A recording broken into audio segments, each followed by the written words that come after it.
अस्सलाम वालेकुम दोस्तों, आज इस वीडियो में आपके साथ बहुत सारी नई अपडेट शेयर करने वाला हूं। कुछ दिनों से वीडियो नहीं बन पाई, बट इस वीडियो में बहुत सारी ज़रूरी अपडेट जो है आपके साथ शेयर करूंगा। सबसे पहली अपडेट यहां पे जो आई है ये फ्लाइनास एयरलाइंस की तरफ से आई है। जैसा कि आपने टाइटल भी देखा होगा, यहाँ पे जो अभी फ़्लाइट का टिकट मैं बता दूँ, डोमेस्टिक आप कोई भी फ़्लाइट का टिकट लोगे तो उसका जो प्राइस होगा वो 89 रियाल होगा। 89 रियाल में आप कोई भी डोमेस्टिक फ़्लाइट का टिकट ले सकते हो। ये ऑफ़र आया हुआ है। इसके अलावा जो है इंटरनेशनल फ़्लाइट का भी यहाँ पे बताया गया है। 159 रियाल में आपको इंटरनेशनल फ़्लाइट मिल जाएगी। कोई भी इंटरनेशनल फ़्लाइट लेना चाहो तो मिल जाएगी। बट यहाँ पे कुछ टर्म एंड कंडीशन है जिसके बारे में मैं आपको अभी बता देता हूँ। यहाँ पर बताया गया है कि इसका जो टिकट है 21 से लेकर 27 फरवरी तक के बीच में आपको जो है काट लेना है। उसके बाद यहाँ पे ये बताया गया है कि 31 मई से पहले जो है इसमें आपको सफ़र भी कर लेना है, इस टिकट का यूज कर लेना है। तो ये थी जो है उसमें कुछ टर्म एंड कंडीशन है, इसको फॉलो अगर करते हो तो आप लोग को भी इतने सस्ते में ये टिकट मिल सकता है। आप लोग जाना चाहते हो जा सकते हो। इसके अलावा जो एक और खबर यहाँ पर फ़्लाइट से ही है, सऊदी एयरलाइंस ने भी ये जो फाउंडेशन डे है इस पर ऑफ़र दिया है। यहाँ पे बताया कि 22% उसमें भी डिस्काउंट मिलेगा अगर किसी भी आप फ़्लाइट का टिकट लेते हो तो। इसके अलावा अगली अपडेट जो है यहाँ पे आपको पता है कि कल सऊदी फाउंडेशन डे है, तो उस पे जो है हुकूमत की तरफ से छुट्टी का ऐलान किया गया है। यहाँ पे बताया गया है कि प्राइवेट सेक्टर में जो है यहाँ पे 2 दिन की छुट्टी मिलेगी सबको, और इसके अलावा जो है गवर्नमेंट सेक्टर में 4 दिन की छुट्टी का ऐलान किया गया है। और यहाँ पे बताया गया भी है कि कंपनी को जो ओवर टाइम भी देना, ओवर टाइम जो है 1 दिन काम करो तो आपको 1.5 दिन का ओवर टाइम मिलेगा, ऐसा बताया गया है कंपनी की। तो कंपनी को ये देना है। इसके अलावा एक खबर आई यहाँ पे, एक बहुत ही इम्पोर्टेंट अपडेट ये है, आप लोग को जानना ज़रूरी है। एक बंदे ने जवाजात की तरफ से सवाल किया कि अभी जैसे वो चला गया यहाँ से एग्जिट री एंट्री पे और किसी रीज़न की वजह से वो नहीं आ पाता है उस कंपनी में, और वो वहाँ जाके फंस गया। मान लो 10-12 साल से एक कंपनी में काम कर रहा था, उसके बाद जाने के बाद वो वापस नहीं आता है, तो उसका बोनस अब कैसे मिलेगा? आपको पता है कि सऊदी अरब में आप अगर रहते हो तो कहीं आप दूसरी कंपनी में जाते हो तो आप ले सकते हो, आपके पास रास्ता है, केस कर सकते हो मिनिस्ट्री ऑफ ह्यूमन रिसोर्स में, ऑनलाइन ऑफलाइन जा करके आपकी कंपनी यहाँ पे दे ही देगी।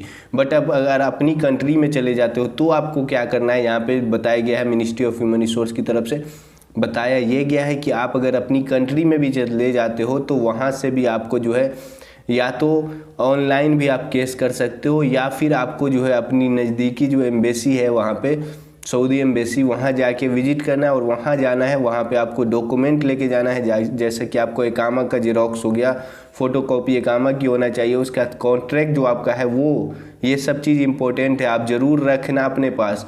कॉन्ट्रैक्ट का फ़ोटो होना चाहिए। इसके बाद आपने कितने से कितना दिन काम किया इसका कोई रिकॉर्ड होना चाहिए।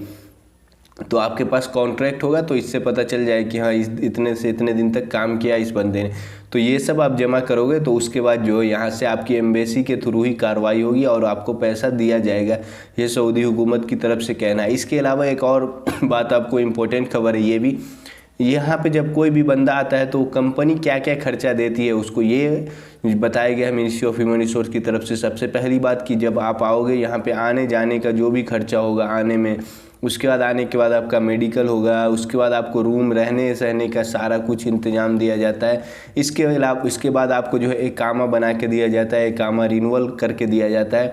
ये सारा खर्चा जो है कंपनी देती है। आपको कोई भी मेडिकल कार्ड मिलता है, यहाँ पे जो भी कंपनी में वो काम करने वाले वर्कर हैं उसको मेडिकल कार्ड भी बन के मिलता है। इसके अलावा यहाँ पे एक और चीज़ है कि कभी आपका इकामा रिन्यूअल अगर लेट होता है तो वो सब फाइन जो भी होगा सारा कुछ कंपनी देगी। बट यहाँ पे एक और बात आती है, अगर आपका इकामा जो है सऊदी कौंसिल की तरफ से आपकी तरफ से कुछ दिक्कत हो रही है, सऊदी कौंसिल में आप रजिस्टर नहीं कर पा रहे हो, कोई ऐसा प्रोफेशन है जिसमें आप रजिस्टर नहीं कर पा रहे हो, आपके पास सर्टिफिकेट नहीं है, किसी भी रीज़न हो सकता है, अगर इस सब वजह से डिले होगा तो हो सकता है आपकी कंपनी जो आपको बोलेगी ये फ़ाइन पे करने, क्योंकि ये जेन्युइन है। अगर आपकी तरफ से कोई प्रॉब्लम होगा तो आपको देना पड़ेगा। बट अगर ऐसा कुछ भी नहीं है तो कोई भी कंपनी आपको नहीं बोलेगी कि आपको देना है। इसके अलावा इकामा प्रोफेशन चेंज करना हो, ये सब कंपनी करके देती है। अगर हाँ यहाँ पे एक और चीज़ है कि अगर आपका इकामा पहले से आपका वीज़ा कुछ और है और वो वीज़ा का आपके पास कोई सर्टिफिकेट नहीं हो जिसकी वजह से सऊदी कौंसिल में आपका रजिस्ट्रेशन नहीं हो पाता, तो आपको जब डाउनग्रेड इकामा करना है, लेबर का बनाना है, क्लीनर का, किसी भी तरह का, तो ऐसे केस में जो है हो सकता है आपको कंपनी बोलेगी कि 1000 रियाल जो है इकामा प्रोफेशन चेंज करने की फ़ी वो मांग सकती है।